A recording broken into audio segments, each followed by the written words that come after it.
नमस्कार दोस्तों, HRDI में आप सभी का स्वागत है। आप सभी लोग कैसे हैं? आई होप आप सभी लोग अच्छे होंगे और अपनी पढ़ाई को अच्छे से कर रहे होंगे। देखिए, आज है 19 सितंबर और आज हम 19 सितंबर का करंट अफेयर्स देखेंगे।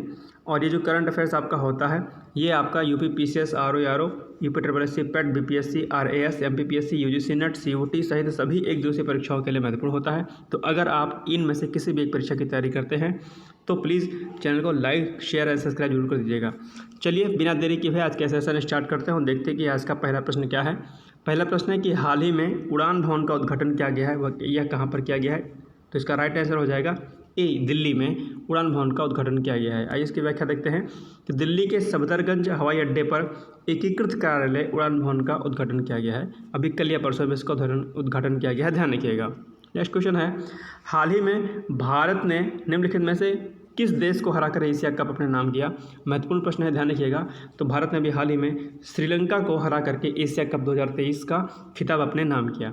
ध्यान रखिएगा, इस तरीके से जो क्वेश्चंस होते हैं वो महत्वपूर्ण होते हैं कि अगर कोई राष्ट्रीय अंतर्राष्ट्रीय स्तर पर कोई अगर मैच होता है, कोई भी अन्य गेम होता है, तो कौन जीता, कौन हारा और किस देश को हराकर जीता वो मैच, इस प्रकार के प्रश्न अक्सर परीक्षा में आपसे पूछ लेता है, ध्यान रखिएगा। आइए इसकी व्याख्या देखते हैं कि हाल ही में भारत ने एशिया कप 2023 के फाइनल क्रिकेट मैच में श्रीलंका को हराकर एशिया कप अपने नाम किया। एशिया कप 2023 की मेज़बानी पाकिस्तान और श्रीलंका द्वारा की गई, ध्यान रखिएगा, महत्वपूर्ण है ये। ठीक, अब ध्यान रखिएगा कि ये जो मेज़बानी है देश करने वाला, ये भी परीक्षा में अक्सर आपसे पूछ लेता है कि मेज़बान देश कौन थे। तो एशिया कप 2023 के जो मेज़बान देश थे वो कौन कौन थे? पाकिस्तान और श्रीलंका, ध्यान रखिएगा, इंपॉर्टेंट है। नेक्स्ट क्वेश्चन है, हाल ही में राहुल नवीन को प्रवर्तन निदेशालय, यानी कि प्रवर्तन निदेशालय को क्या कहते हैं? ED भी बोलते हैं। ठीक है, तो राहुल नवीन को प्रवर्तन निदेशालय का प्रभारी नियुक्त किया गया है। वह निम्नलिखित में से किसका स्थान लेंगे, यानी कि इसके पहले चार्ज किसके पास था? तो इसका जो राइट आंसर हो जाएगा D, यानी कि संजय कुमार मिश्रा की जगह पर जो है राहुल नवीन को जो है प्रवर्तन निदेशालय का ED नियुक्त किया गया है। ध्यान रखिएगा, अगर इस प्रकार के प्रश्न आपसे पूछता है तो आपको हमेशा ध्यान में रखना चाहिए। ठीक है, जो भी संवैधानिक जो आपकी बॉडी है, कॉन्स्टिट्यूशन जो भी बॉडी है, चाहे वो आपका CBI रहा हो या फिर आपका कोई भी अन्य संवैधानिक रहा हो या गैर संवैधानिक हो, ठीक है, जैसे कि चाहे NGT हो या फिर UPSC हो, UPPSC हो या आसपास के स्टेट के कोई लोक सेवा आयोग के अध्यक्ष हों, उनके अध्यक्ष या प्रभारी अगर नियुक्त होते हैं तो वो अक्सर आपसे परीक्षा में प्रश्न इस तरीके से पूछ लेता है। तो ध्यान रखिएगा, नज़र हमेशा रखिएगा, अगर कोई नया अध्यक्ष या निदेशक नियुक्त हुआ है तो आप उसको जरूर पढ़ लीजिएगा। ठीक, चलिए, हाँ, अब इसके लिए मैं आपको एक होमवर्क देता हूँ कि जो कि आपको करना है। UPSC के अध्यक्ष, हाल ही में NGT के अध्यक्ष, ठीक, और नीति आयोग के उपाध्यक्ष, इसके अलावा राज्य लोक सेवा आयोग के अध्यक्ष, ठीक, इनके आपको नाम पढ़ने हैं, ध्यान रखिएगा, और NGT के अभी हाल ही में। ठीक है, इनमें से मैंने 2-3 ऑलरेडी करा रखा है। अब जाइए, चाहे तो पिछला वीडियो देख लीजिए या फिर आप गूगल पे सर्च कर लीजिए, ये आपके लिए होमवर्क है, करके आइएगा। नेक्स्ट क्वेश्चन देखते हैं कि जो राहुल नवीन हैं ये क्या हैं? 1993 बैच के क्या हैं? IRS अधिकारी हैं, यानी कि इंडियन रेवेन्यू सर्विस के क्या हैं? ऑफिसर थे ये। चलिए नेक्स्ट क्वेश्चन देखते हैं कि हाल ही में भारत ने किस देश के साथ अपना पहला इन्वेस्टमेंट फोरम 2023 आयोजित किया?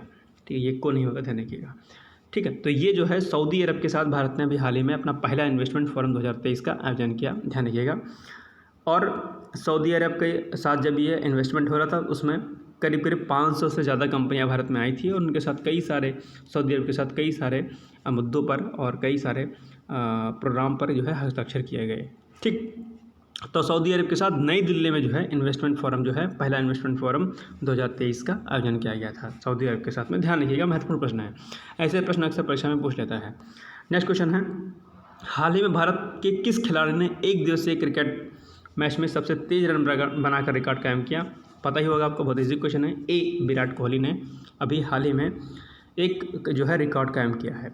हाल ही में भारतीय क्रिकेटर्स विराट कोहली ने एक दिवसीय मैच में सबसे तेज़ यानी कि 13,000 रन बना करके रिकॉर्ड कायम किया। इस रिकॉर्ड के अंतर्गत उन्होंने सचिन तेंदुलकर को क्या किया? पीछे छोड़ दिया। विराट कोहली ने लगभग 267 आई थिंक मैचों में जो है ये 13,000 रन बना दिया, जबकि सचिन तेंदुलकर ने 300 कुछ मैचों में रन बनाया था। तो इन्होंने सचिन तेंदुलकर को पीछे छोड़ दिया, यानी कि बहुत कम मैच में इन्होंने इस चीज़ को अचीव कर लिया। ठीक है, इसको इस तरीके से समझिए कि 2 बच्चे हैं, A और B। ठीक, तो A जो बच्चा है इसने क्या किया है कि 3 साल में एग्ज़ाम को क्वालिफाई किया। तो ये हो गए मान लें कि सचिन, और ये हो गए बी कौन, विराट कोहली। तो इन्होंने क्या किया, 3 साल की जगह पर 2 साल में ही आपका यूपीएससी या यूपीपीसीएस का एग्ज़ाम क्वालिफाई कर लिया। यही काम आपको भी करना है कि अगर आप परीक्षा की तैयारी करते हैं तो आप ये जो लगने वाला समय है इसको कम करिए। दोनों ही महान है अपने आप में, दोनों ही सक्सेस हैं, लेकिन अगर समय कम लगता है तो निश्चित तौर पर आपकी जो क्या कहते हैं तारीफ़ होती है ज़्यादा होती है। ठीक, तो आप भी इस तरीके से मेहनत करिए, रिकॉर्ड कायम करिए कि एक ही बार में अटेम्प्ट में आपका एग्ज़ाम क्वालिफाई हो जाए। ठीक, ध्यान रखिएगा।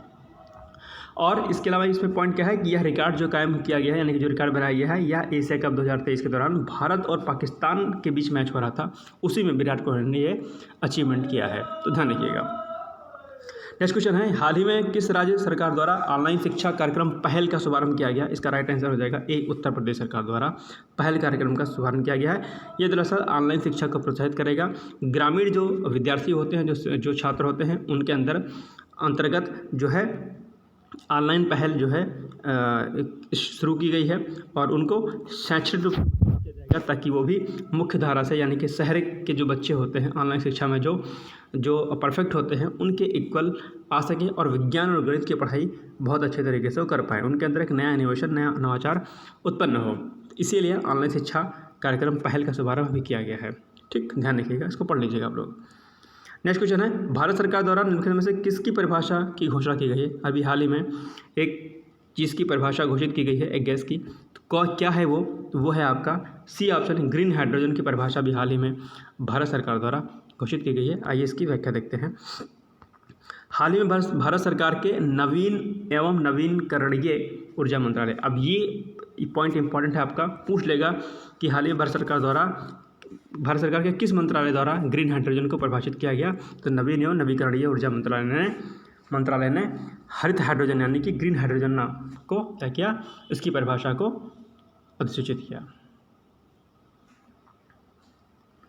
ठीक, नेक्स्ट क्वेश्चन है कि ग्रीन हाइड्रोजन क्या होता है? तो ग्रीन हाइड्रोजन दरअसल बिना रंग, बिना गंध, बिना स्वाद और अत्यधिक ज्वलनशील, यानी कि बहुत ज़्यादा ये क्या कहते हैं ज्वलनशील पदार्थ होती है। और ग्रीन हाइड्रोजन से कहीं ना कहीं जो है क्लाइमेट जो चेंज हो रहा है, यानी कि जो पॉल्यूशन हो रहा है, उसको हम रोकने में कामयाब हो पाएंगे। तो महत्वपूर्ण पॉइंट है, ध्यान रखिएगा। आज का प्रश्न है कि हाल ही में सीपीसीबी ध्यान रखिएगा, क्या बोला मैंने? सीपीसीबी यानी कि सेंट्रल पॉल्यूशन कंट्रोल बोर्ड।